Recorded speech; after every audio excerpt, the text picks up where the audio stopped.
എലിയാവ് പറഞ്ഞു, നീ ഇവിടെ നിന്നോളുക, ദൈവം എന്നെ എരിഹോവിലേക്ക് അയച്ചിരിക്കുന്നു. എലീശ പറഞ്ഞു, ഞാൻ നിൽക്കില്ല, ഞാൻ കൂടെ വരും. എരിഹോവിൽ പോയാൽ ഞാനും കൂടെ വരും. എരിഹോവിൽ വെച്ച് എലിയാവ് പറയുകയാണ്, ദൈവം എന്നെ യോർദാനിലേക്ക് അയച്ചിരിക്കുകയാണ്. ഈ ഓരോ സ്ഥലങ്ങളിലും പ്രവാചകന്മാരുടെ ഒരു ഗ്രൂപ്പുണ്ട്, പ്രവാചക സംഘങ്ങളുണ്ട്. ആ പ്രവാചക സംഘങ്ങൾക്കും ദൈവത്തിൻ്റെ അരുളപ്പാടുണ്ടായി, ഏലിയാവെന്ന ദൈവപുരുഷനെ ദൈവം എടുക്കാൻ പോവുകയാണ്. അവർ എലീശയോടും പറയുകയാണ്, നിന്റെ യജമാനനെ നിന്റെ ലീഡർഷിപ്പിൽ നിന്നും നിന്റെ തലയ്ക്കിൽ നിന്നും ദൈവം എടുക്കാൻ പോവുകയാണ്, നീ അറിഞ്ഞോ എന്ന് ചോദിക്കും. എലീശ പറയും, എനിക്കറിയാം, നിങ്ങൾ മിണ്ടാതിരിക്കുക. നിങ്ങളുടെ പ്രവചനവും എനിക്ക് വേണ്ട, നിങ്ങളുടെ ദർശനവും എനിക്ക് വേണ്ട, നിങ്ങളുടെ വെളിപാടും എനിക്ക് വേണ്ട, പ്രവചനത്തിൽ നിന്നുള്ള ഉപദേശവും എനിക്ക് വേണ്ട.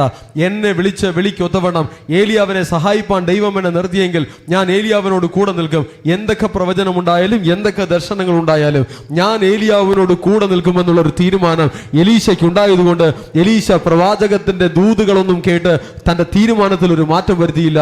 എലീശ എത്ര ദൂതുകൾ കേട്ടാലും, എത്ര പ്രവചനങ്ങൾ കിട്ടിയാലും, എത്ര ദർശനങ്ങൾ കണ്ടാലും തന്റെ ദൗത്യത്തിൽ തന്നെ നിൽക്കുവാൻ, തന്റെ വിളിക്കൊത്തവണ്ണം പ്രവർത്തിക്കുവാൻ എലീശ തീരുമാനിച്ചു. വിളിച്ച വിളിയിൽ നിൽക്കുവാൻ.